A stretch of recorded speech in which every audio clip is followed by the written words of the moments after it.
So, the Vlieter incident. Now, this is one of those pieces of history which gets forgotten. It honestly does. And it's rather sad it does, because it's an interesting bit of history. There is no battle. Well, there is a little battle we're going to talk about, but no real naval battle. There is, however, a large surrender.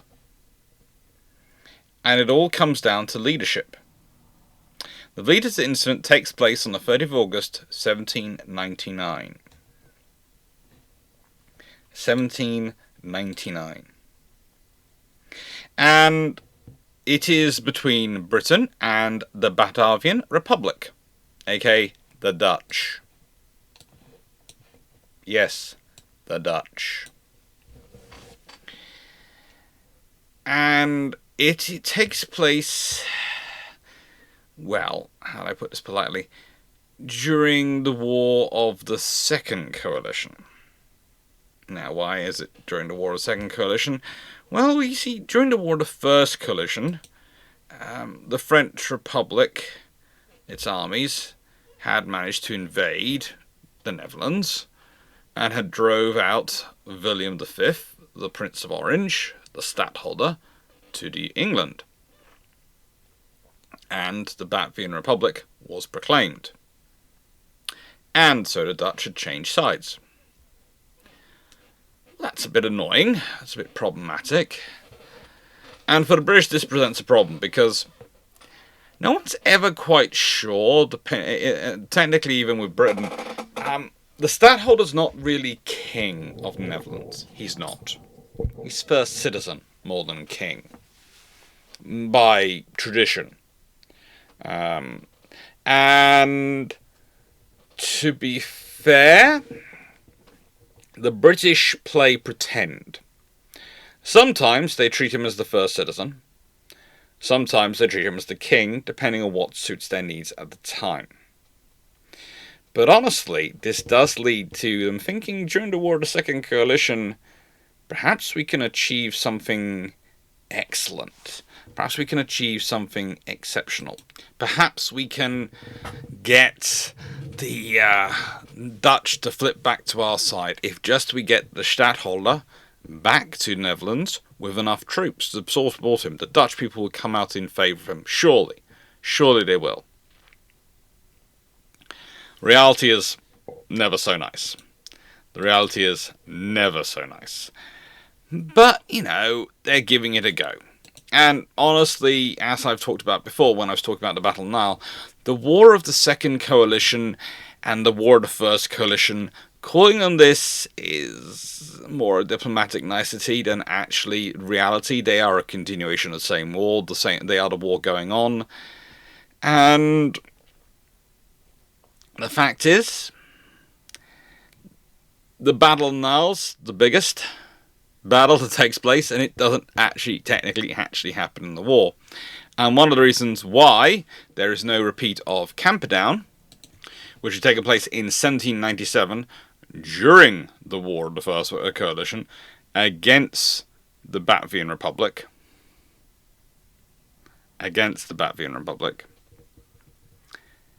is because of the events of Vlieter. Because, you see, at the Battle of Camperdown, at the War of the First Coalition in the Battle of Camperdown, the Dutch had lost 9 ships of the line captured out of a force of 15 ships of the line that they managed to put together for the operation. And they lost 2 out of 6 frigates, and they lost other ships. At Vlieter, in the incident of Vlieter, they will lose 8 ships of the line, 3 frigates, and a sloop. In simple terms, they lose almost as many ships of the line, 8 instead of 9, but they lose more frigates and they lose a sloop, captured without a shot being fired in the Vlieter incident. And it becomes worse when you realise that October 1797, and then the Vlieter incident takes place in August 1799. i.e., it's 22 months later. You cannot build that many ships of the line in 22 months. In fact, that means in a 22-month period, they have lost more ships of the line, a lot more. They've lost 17 than they had at the Battle of Camperdown to begin with. So, this is why, another reason why, the naval battles of the Second War of the Second Coalition are so few and far between, because the British achieved this very early on. Very, very early on. And whilst that doesn't take out all the Dutch ships of the line, it doesn't annihilate their entire navy or anything like that, it does leave them sufficiently weakened that frankly you start to understand why, A, the Danish fleet becomes so important, and what happens to the Danish fleet becomes so important, but also you start to see that the British are realistically reducing the pressure on themselves in a key theatre. They have managed to dislocate a lot of enemy force and relocate that balance of power to their own stockpiles. That's kind of useful. That is kind of useful. Now, the Latvian Republic doesn't have exactly a long life expectancy, okay? It starts off in 1795, and it transitions to the Latvian Commonwealth in October 1801, and then it becomes, well, Louis Bonaparte's kingdom in 1806. It really doesn't last long. It really doesn't have a long life. We're talking a little over 10 years. And even within those big changes, there's lots of little changes. They have issues because whilst they were united by a lot of people by their view that they wanted to return the Netherlands to what they saw the Netherlands as being traditional, and before the stadtholder had acquired so much power, you know, they wanted everything to go back to what the Netherlands should be. So you have a very conservative revolutionary mix of people who want a true Dutch republic, people who want a revolutionary Netherlands like the revolutionary France, people who have other ideas entirely, and becoming the first sister republic of France was, you know, a big thing as well. There are also people who are there who are more about keeping the Netherlands as part of a puppet for the French, and there are also people who are quite openly plotting to bring back the Orange Party, to bring back the stadtholder. And that's the mixture you've got in government. Is there any surprise that it spends most of its time dealing with internal political issues and arguing amongst itself and not actually doing much? There's a lot of proclamations. There's, for a while, a revolutionary States General that's sort of in charge. And they're trying to organise a constitution. They're trying to get it together. But the fact is, even the people who want to go back to a true Dutch republic are divided between different groups. Pieter Vred and Gerard Willem van Maal, etc., are two sort of leaders of different factions, and there are others as well. And they don't always have massive disagreements, but they have fundamental enough disagreements it can cause a lot of problems. A lot of problems. And that causes a lot of frustration for the French, because they are spending their whole time looking at the Dutch going, what are you doing? What are you doing? At one point they have trees of liberty, but like most of the trees of liberties, they, have a nasty habit of dying. Either because people are actually hurting them, or more likely, and this could be more of a problem, is that trees don't particularly like being uprooted unprofessionally and randomly put in new soil types without a proper root bundle, and suddenly not having the resource and nutrients and root supply they're used to. And for some reason, it tends to lead to a case of dying. Who would have thought that? But as you can see, it was still quite a potent place. It was despite all the issues, it was quite a large area, quite a concentration of population and of maritime experience.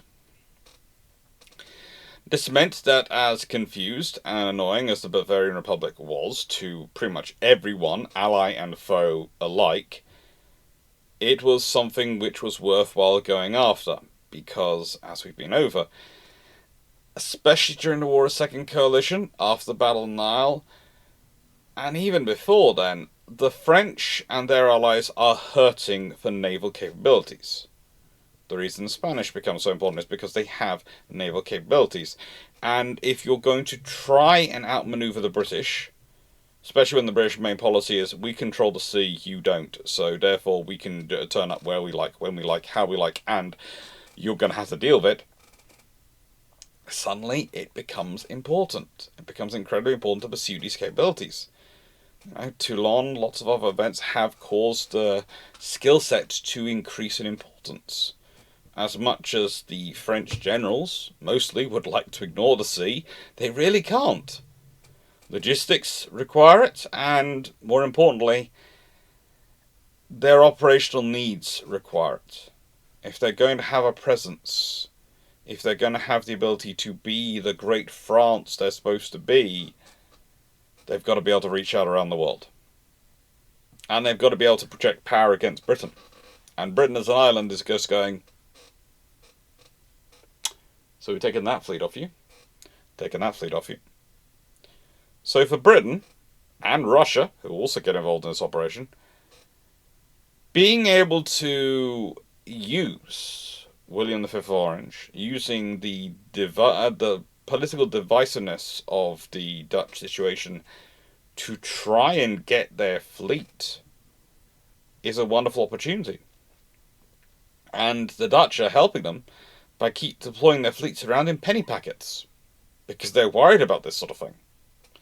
So this means that in a scenario like we're going to be seeing, where the Dutch, how do I put this politely, find themselves facing twice as many warships, more than twice as many warships actually, 17 to their 8, they have ample division and ample opportunity to be able to go, we surrender. And honestly, the Dan Helder squadron we're going to be talking about, which has these ships, which do surrender, doesn't have the best recent history at this point. They don't have the highest morale. They'd actually were the squadron which was captured in 1795 by a regiment of French hussars. Now, admittedly, there's slightly more than cavalry, there's some infantry there as well, etc.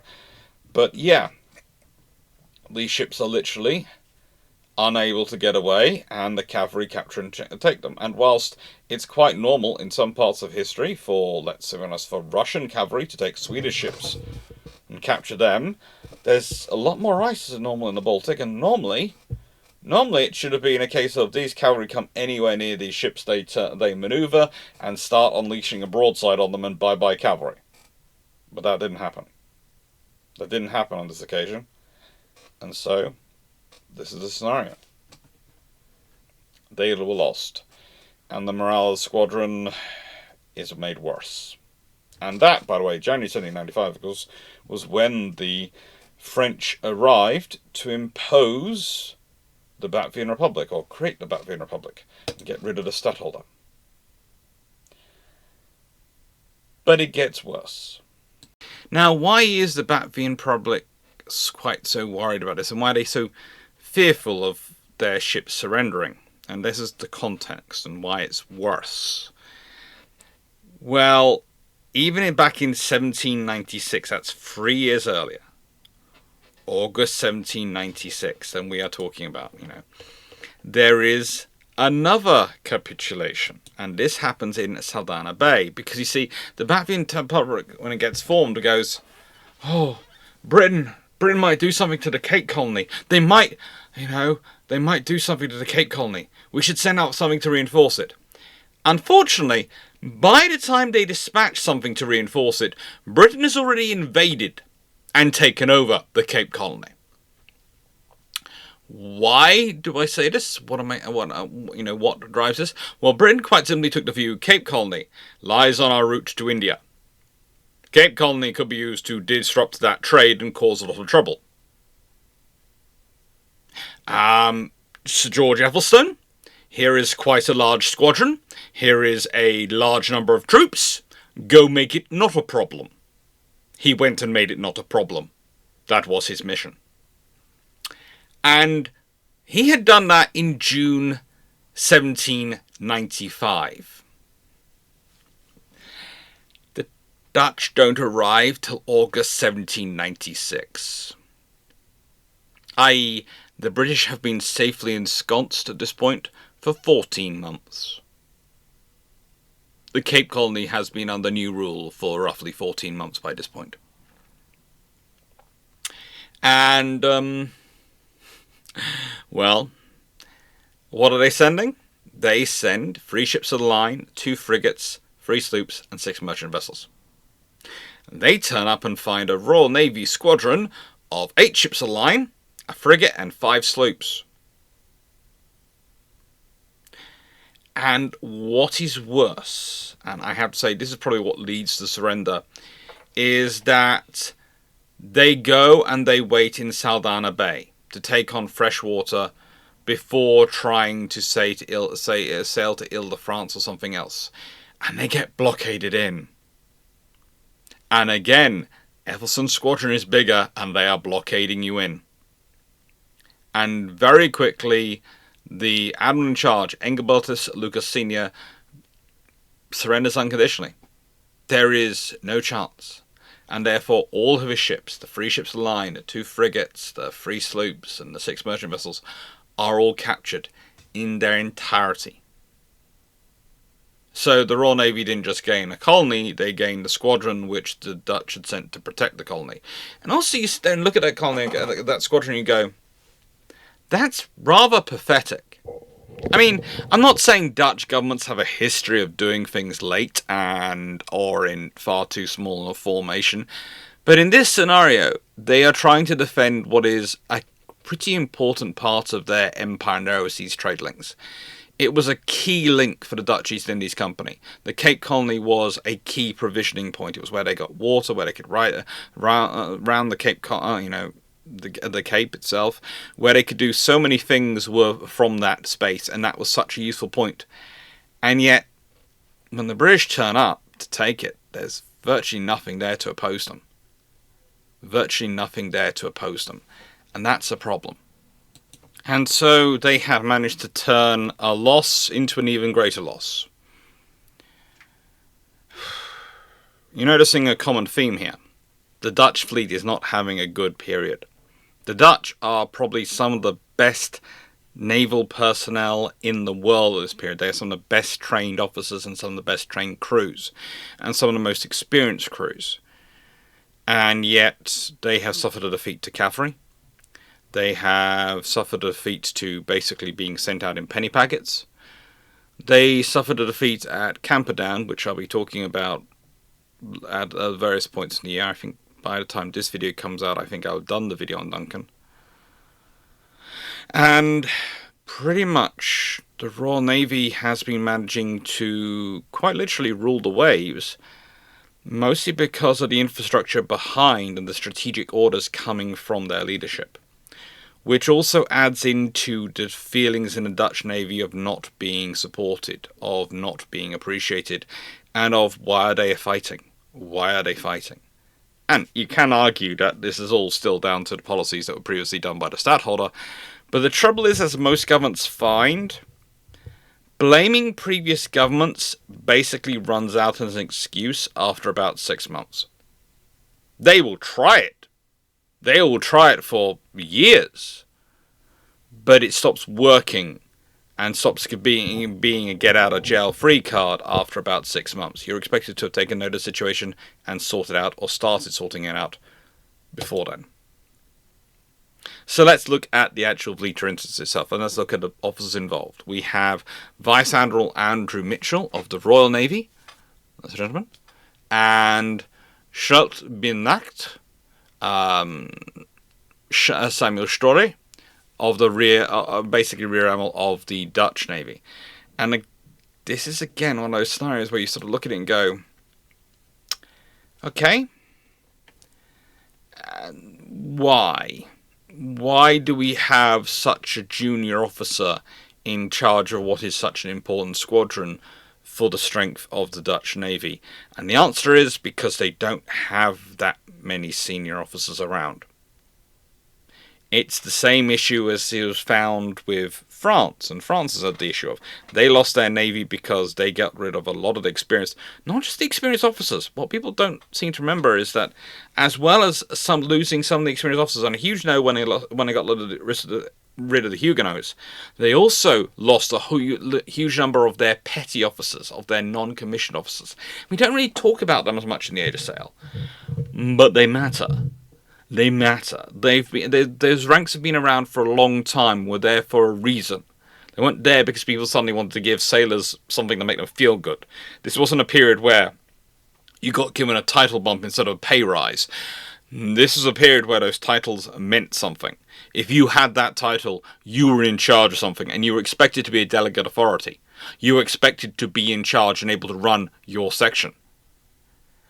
And the trouble is, when you have turnover of senior officers, where do you look to for your junior officers? Where do you look for your new officers? Well, often, especially if you're a revolutionary scenario, you might want to go and start promoting some of your senior NCOs, because they might be the best cadre you can grab hold of quickly. And that and some of your junior officers, and hope some of them, enough of them are loyal, you can promote them up. But the trouble is, that then creates a vacuum in your NCOs, which you then have to fill. And you also lost some of those NCOs in the turmoil, and you've lost officers in the turmoil, and losing the Huguenots, then having the revolutions, and losing even more officers has really affected the French. It's not been quite as bad for the Dutch. They've only gone through really one revolution. But internal politics, refusal to serve, and generally people just not liking each other has had a lot of damage to it. And so poor Shameless Story is in charge. He is the officer responsible for the Dutch fleet, for the squadron that is deployed, that then held the squadron. Before we get into the story, I do want to get into a bit of the fact of the ranking here, because the fact is that the Dutch equivalent of Rear Admiral is Schubbenacht, which basically means sheriff or bailiff by night, if you translate it individual words. And that's a really interesting thing for me, that basically the Rear Admiral is the night guard, the night head of the fleet. And that's what he was supposed to be. You know, you had the Vice Admiral, you had all the different admirals, the Rear Admirals, they're in charge at night. Everyone else gets to sleep. And it's a really cool title. It's a really cool title. Anyway, if we consider Story's story, and he does deserve a story, he was born in 1752. He joins in 1770 the service. So he joins aged 18, possibly did some time at sea before then. He certainly seems to have had some experience beforehand. He's born in Maasbommel, but he doesn't join the Admiralty Rotterdam until 1770. But he does seem to be doing other things before then. And he serves till 1804, so he does 34 years of service. At this point, he's been in the service for 29 years. 29 years. Okay? He is, at this point, roughly 7 years old. And so he's an experienced officer. He'd fought at the Battle of Camperdown, and it was his vessel, the Staten General, which, caught fire and drifted to leeward, and it was impossible for it to rejoin the battle, which was felt by some to have made the Dutch defeat inevitable. But honestly, there's not much he could really have done.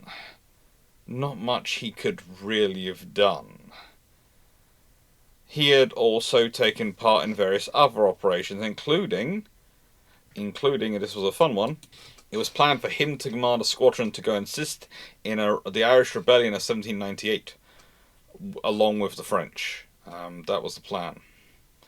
But pretty much, what can I say prior to those two big experiences? He has been a frigate captain. He was usually in charge of the smaller ships, and he'd been commander of the 36-gun frigate, the Jason, and in 1793 he'd been appointed to command the 40-gun frigate Polu. And, he's capable. He is a capable officer. Is he really a fleet commander? Probably not, but a good second in command he would certainly have been. He's not really going to invent something new, but he's not going to cause you much trouble. He'd had other experiences. When the French were invading his country, he was ordered to offer no resistance, so instead he releases and arms 600 of the French prisoners of war who'd been incarcerated on his base, and he uses them to secure that base for the Latvian Republic. And he's also then put in charge of a commission to inventory ships and installations which found that had been left in a state of deplorable neglect by the previous government, and therefore they had to launch a massive naval construction program in 1796. And that was all before the Battle of Camperdown. That was all before he causes the issues he does. Now, when it comes to the Vlieter incident, well, he is commanding a squadron, Texel, he's wandering around, and he's trying to deal with his officers, but mostly he's not really that respected by his fleet. In fact, he has, I would argue, about as much control over his fleet as he does over the weather. He gives it orders, and it might take notice of them, it might not. But the fact is, including his flag captain and others, they are confirmed oranges, and they do not trust him at all. In contrast, Mitchell is a very different scenario. Mitchell had been born in 1757. He joins the Royal Navy in 1771, though. He joins the Navy basically 1 year after Story joins the Admiralty at Amsterdam. And he joins it at the age of 14. Now, he goes on to a pretty respectable career. He's not famous for any big battles, but he did do good jobs. He was a capable officer, and he was someone who the Royal Navy could rely on to command various stations, and he'd had that experience. He would actually die in 1806, aged somewhere between his 48th and 49th birthday in Bermuda. He's a Scot, like Duncan, who was a commander at Camperdown, and like many other Royal Navy officers and British Army soldiers at the time, he is a Scot, and a proud one. But he's also proud. He's a proud British officer, and a very proud officer of the Royal Navy.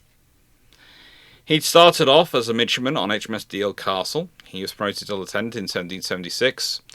While he was serving in the West Indies, and he actually did such a good job that he, instead of getting the usual small ship, gets promoted straight to captain. Gets a captain of a larger vessel of a post ship, and gets a captaincy confirmed as a result, because he distinguishes himself in action in 1778, and he really does do well. But the thing is, he mostly finds himself being very useful on key out-of-area stations, i.e. he takes part in Sir Edward Hughes' India expedition in 1782. He's the captain of HMS Coventry during the operation, and, well, she's the vessel which holds off Boulogne for 2.5 hours and manages to drive her away. And that's quite a skilled thing to do when you've got a 32-gun heavier frigate versus a 28-gun normal frigate, but she does a good job. He was actually in the East Indies for quite a while. He did a lot of duty. He did a lot of stuff out there, and he included acting as station commodore, and doesn't return to Britain until 1786. Then he gets command of a vessel in the fleet of Admiral Howe and the Channel Fleet in 1795. But that's only a placeholder, because by June he's promoted to Rear Admiral of the Blue. And then again, he serves in various fleets as a Rear Admiral, assisting, and by 1799 he's a Vice Admiral and commands the forces out of Sheerness. And it's August 1799 that you find him, as said, part of the in charge of the naval part of the Anglo-Russian invasion of Holland, as it's called. One of the things you might notice there is he doesn't have any massive battles to his name. He doesn't have that piece of history. And it's not a bad thing. He's a good officer. He's a capable officer. He wouldn't be a 42-year-old vice admiral. A 42-year-old vice admiral. If he wasn't. And that's the thing. You're dealing with someone who's actually a rank higher and 5 years younger and has 1 year less service time than Story. Now, admittedly, the Royal Navy is a far larger organisation, and there's far more opportunities, therefore, for advancement than the Dutch Navy, especially the Latvian Navy. But the thing is, this kind of tells you there's a difference in calibre of senior officer you're dealing with. Mitchell has the complete confidence of his subordinates. He has them firmly following his orders, and there is no denouement. He can keep very precise control within the methodologies of the time of his fleet. And that's going to be useful for him. That's going to be very useful for him in the operations that come. That being said, Shane's Book Club time. Shane's Book Club. Well, thank you to everyone who's supporting the channel, who's liking, sharing, subscribing. By the time this video goes out, which is going to be at some point in August, I do notice I'm recording this in June and this video is going in August, we should be in the final preparations, hopefully, for the Japan trip. And if it comes about, and if everything goes to plan, it'll be entirely down to your support. It will be entirely down to your support, your kindness, your help. And it's entirely down to the liking, sharing, subscribing, the support of the web, on the channels themselves that have made it possible. Because it's one of the things of we need to be a certain level of support, we need to be a certain level of size before we can turn around to museums and go, look, there is a benefit to having us come. There is a benefit to allowing us in your doors. And we will be very polite and very humble when we're there, and we'll be very thankful. But there is a benefit we also bring with us, so it's a win-win for you. And that's all thanks to your support, your kindness. That's thanks to you liking, sharing, and subscribing to the videos. That's thanking you, watching the adverts and being patrons and all those things. So, thank you. Thank you for making all this possible. Right then, the Battle of Kalantsung. Or rather, when the troops actually land and what happens then. So, otherwise known as the Battle of Grootketen. This is what happens when Story basically looks at the British fleet and decides, I'm not going to fight that, so I'm going to withdraw. And the British carry out a landing, and Sir Ralph Abercrombie is landed, Lieutenant General Sir Ralph Abercrombie, with his soldiers. And, well, he manages to fight Lieutenant General Herman William Dernbels. The British basically kick them hard. When I say kick them hard, the British have 12,000, they have 10,000. This should be an easy stomp to defend. The attacker does not have a 3-to-1 superiority in numbers, let alone a 7-to-1 superiority in force, to overwhelm them. No, it's 12-to-10 or 6-to-5. It's really not sensible. But even with the British finding out they didn't actually have enough boats for them to land themselves as quickly as they wanted to, so they only were landing roughly 2,500 men at a time, they are managing to get there. They are managing to get forward. They are managing to land, and the British vanguard does especially well. Now, the Latvian Jāgas did actually put up a good fight. They did try and fight their best. But unfortunately, they were pushed back by the overwhelming numbers they were dealing with, and Lieutenant Colonel Look and his line battalion who were behind them panicked and routed as the Jāgas withdrew. And things just keep going worse. Another Latvian battalion tries to attack with bayonet charge, and, well, it's just overwhelmed by British numbers. You have a whole battle which descends into these very small, very heroic, very brave actions, but it's basically, we are attacking you with a battalion! And the British can shift around a couple of brigades to engage it, because the British are divided into 4 brigades. And then another battalion attacks, and it's another case of, here's a couple of brigades to hold it off. there is no scenario where the British should be advancing with such a superiority of force and such a security in face of what could have been overwhelming troops if properly concentrated and organised. But they weren't. They weren't. And as things go on, British naval gunfire is also involved in providing support. And basically the Dutch just keep getting forced back and forced back and forced back.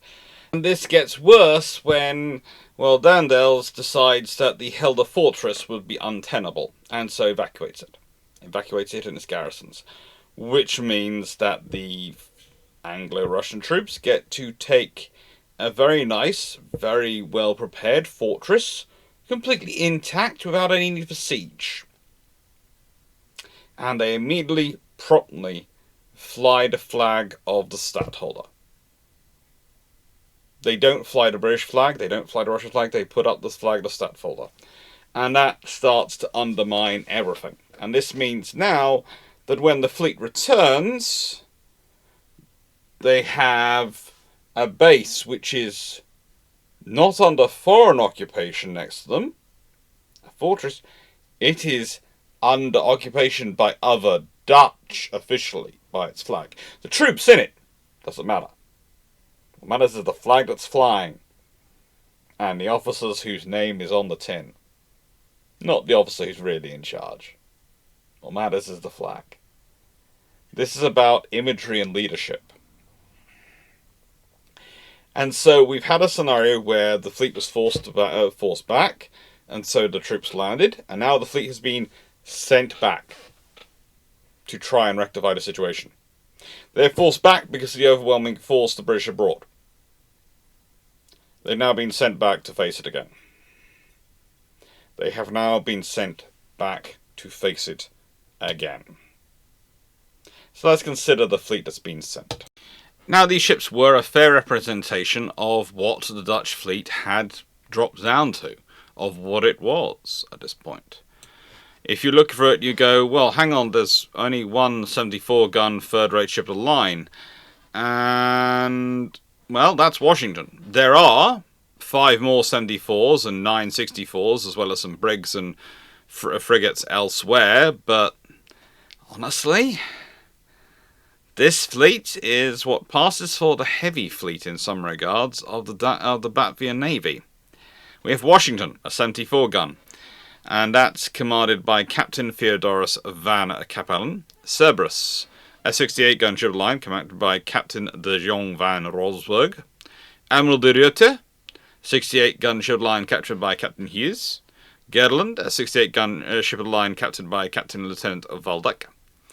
Leyden, a 68-gun ship of the line, captained by Captain Agneas van Bram. Utrecht, a 68-gun ship of the line, captained by Captain Dirk Hendrik Kolff. Batavia, a 56-gun ship of the line, captained by Captain van Sneden. Bushma, 64-gun ship of the line, captained by Captain Ilbrecht. Mars, 40-gun frigate, captained by Captain Bock. Amfright, 40-gun frigate, captained by Captain Schutter. Embuscade, 32-gun frigate, captained by Captain Riveri. And Galate, a 16-gun sloop, captained by First Lieutenant Roop. And this is the force.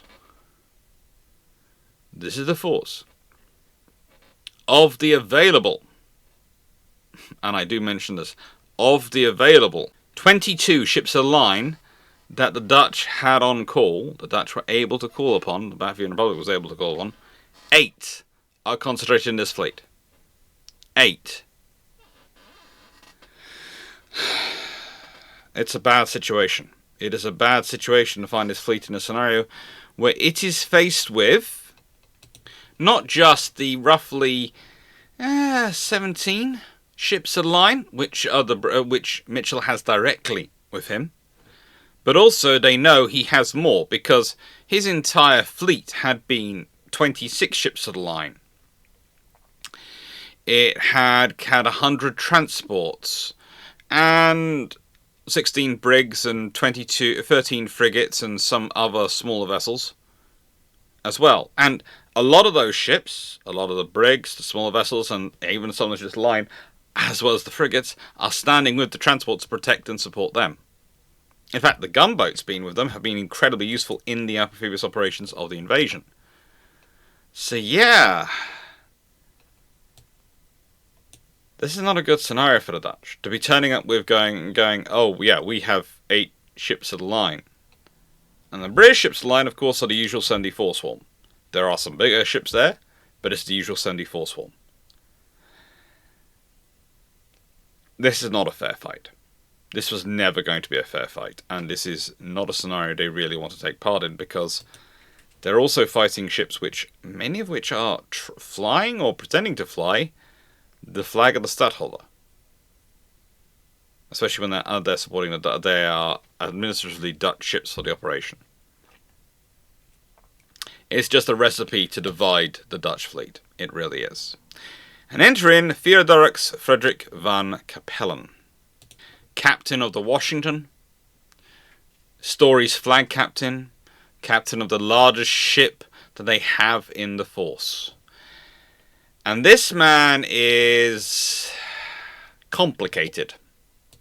Now, he is an experienced officer. He is a very experienced officer. He joined the Navy in 1781. He was born in 1762, so he was 19 when he joined. And he had been serving now for a good 18 years. He knows what he's doing. He's an experienced captain. However, he's not who I would have had in command of one of my ships if I'd been the Latvian Republic. Because, you see, when the stadtholder had to leave, Capellen had been one of many officers who'd resigned his commission. And then when the stadtholder gave permission to former officers to the Navy to enlist in the Latvian Republic, well, he attained a commission. That had been 1795. So he'd resigned. Now, here is the issue. He is also the officer who takes the lead when Story needs to start doing some negotiations. And worse than that, he's the officer who'd been contacted by Carl Hendrik Verheul on behalf of the Prince of Orange. And, well, they were sent to the officers, Capellen and another officer, Eintjes van Bram, who were supposed to organize a mutiny in the Helder Squadron. Lead it, even. So the fact is, the Van Helder Squadron has been already heading towards mutiny for a while before we found itself in this scenario. Story has been given command of a force which, frankly, he doesn't have the competence, the experience, or I would say the confidence of the senior officers to lead. And more importantly, he's been given a command of a force which is already mutinous. And he's going up against overwhelming odds. This is not a good scenario. This is really not a good scenario for him. So, what actually happens? How does this all go down? Well, on 20th of August, Story leads his squadron into the Vlieter roadstead. They have to anchor because adverse winds mean they've got no chance of attacking the British fleet.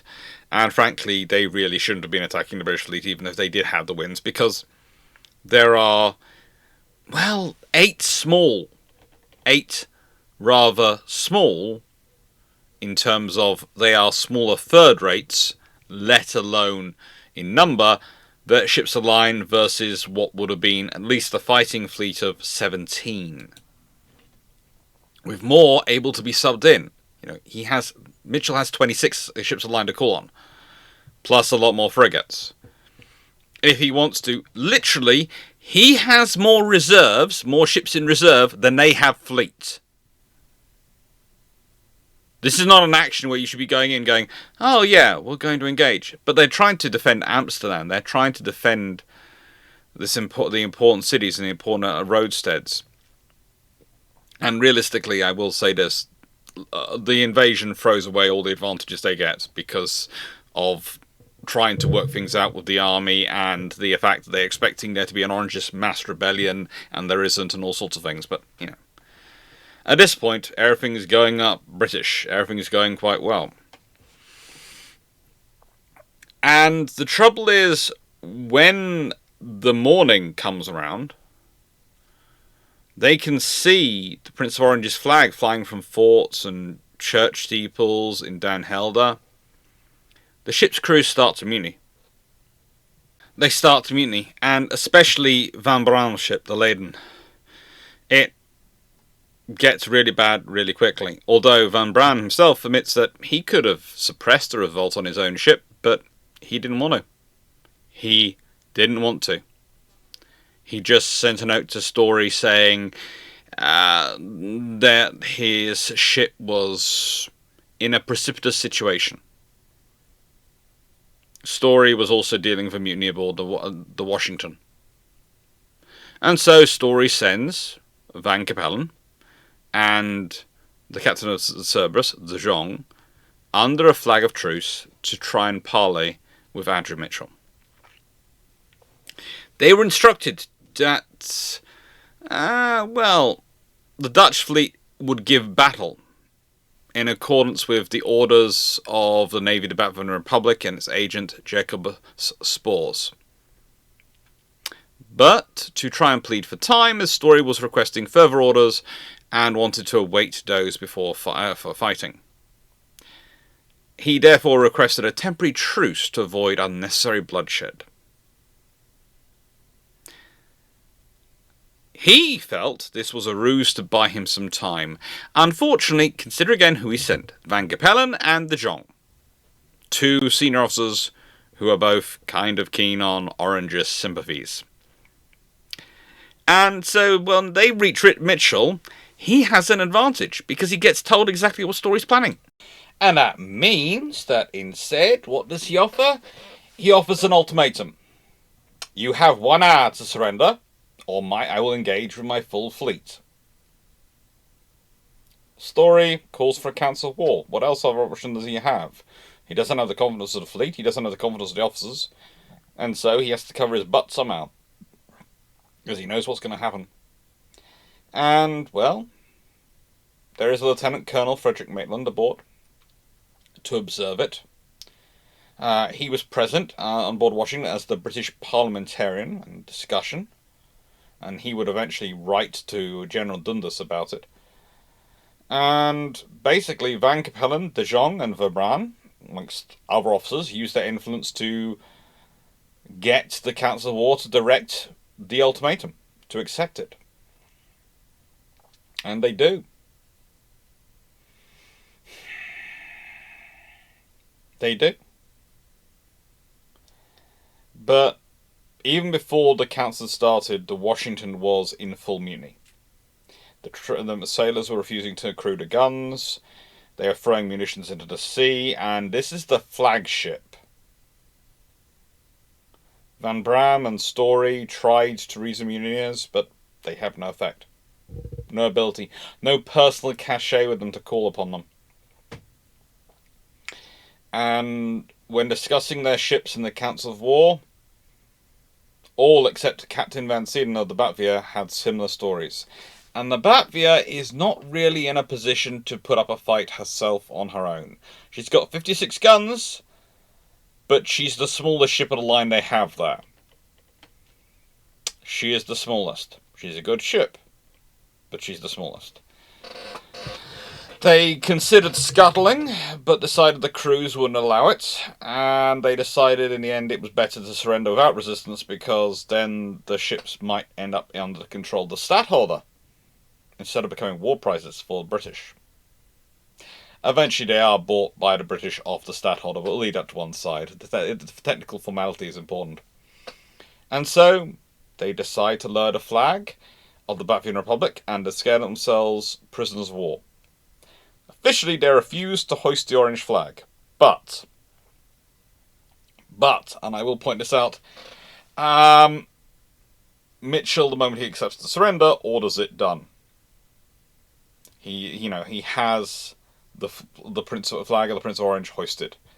And, therefore, the officers complied. This is the act which many in Holland at the time regarded as acts of treason. But technically, the British could have ordered them to fly the British flag. Technically, but no, by ordering them to fly the flag of the stadtholder, it keeps them. They are still Dutch. It's a formal thing. It is a formal thing. But at this point, I have to admit, there are some disappointments up. Because, well, this gentleman, the Prince William, the future William the Fifth, I think he's the William the Fifth. They're all William. I keep getting confused. Future William the Sixth. The William the Fifth at this point is the stadtholder. Really wanted the fleet to be surrendered and put under his command. He thought he could take the crews and officers and take it under his command. However,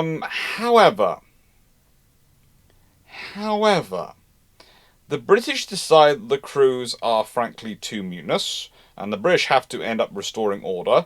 So instead, whilst the Prince tries to visit the ships and encourage mutineers and tries to take command of them, the crews are instead disembarked, British prize crews are put aboard, and whilst they still have the flag of the stadtholder flying proud, they get taken to the UK. The 5 frigates lying off Den Helder were handed over to William. They were crewed by Orangists, and they did sail to England.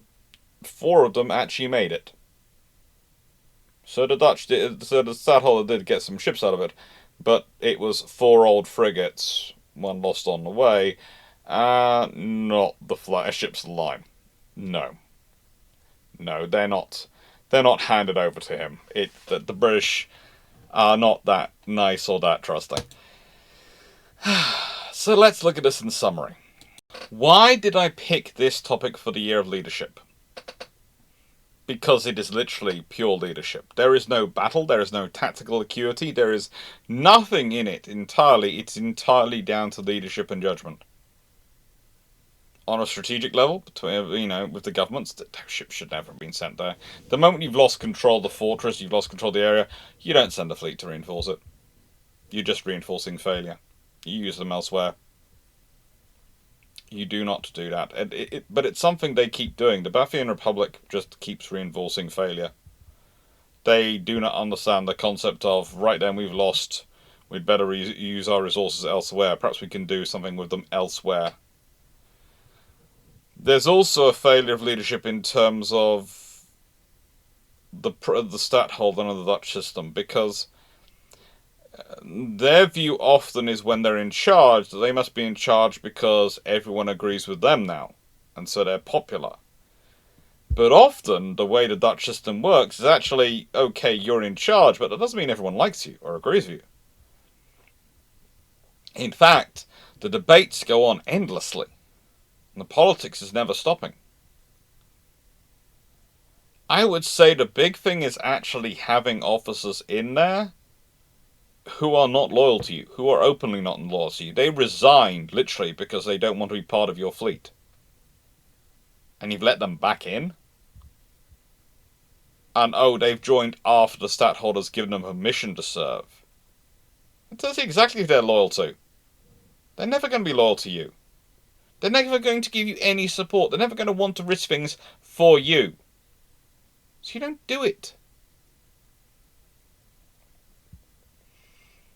This isn't talked about that much in terms of operations in the wars of this era, and I do adding these videos into these years because, despite them not being necessarily the most popular topics, and just watch the view count, I guarantee it doesn't go that high. I guarantee the viewing figures are not that good. So please like, share, and subscribe as much as you can, but the viewing figures for this video are never going to go high.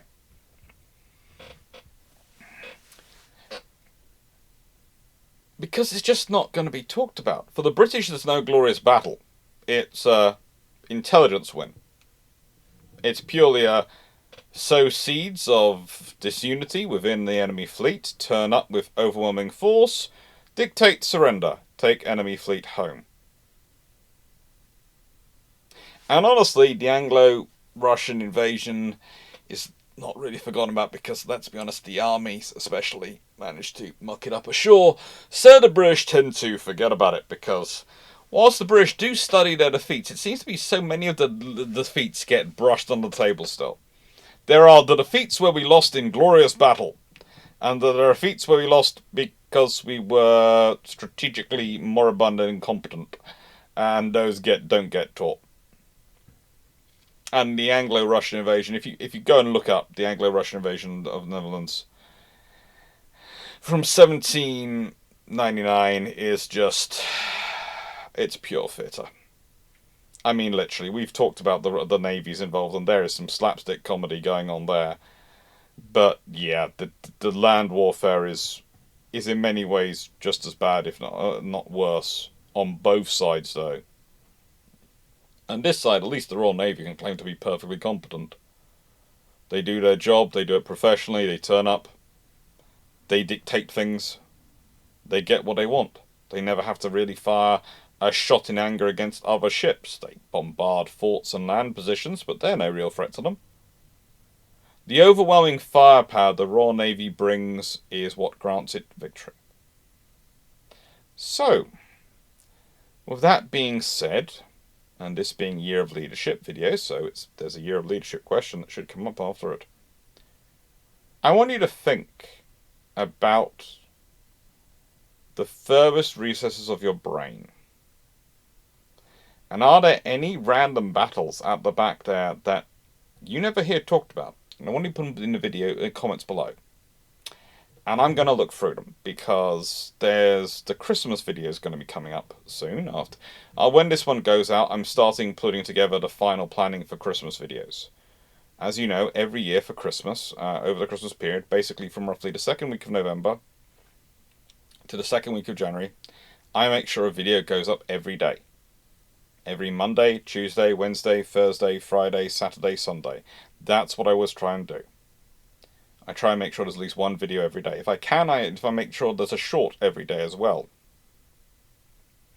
Why do I do this? Well, it's, broadly speaking, it's because a few years ago, I was listening to Jimmy Carr talk about how someone had come up to him at a concert, well, after he'd been performing, a stand-up comedian giving a show, and it said that he was responsible for them being alive. And the question was, why?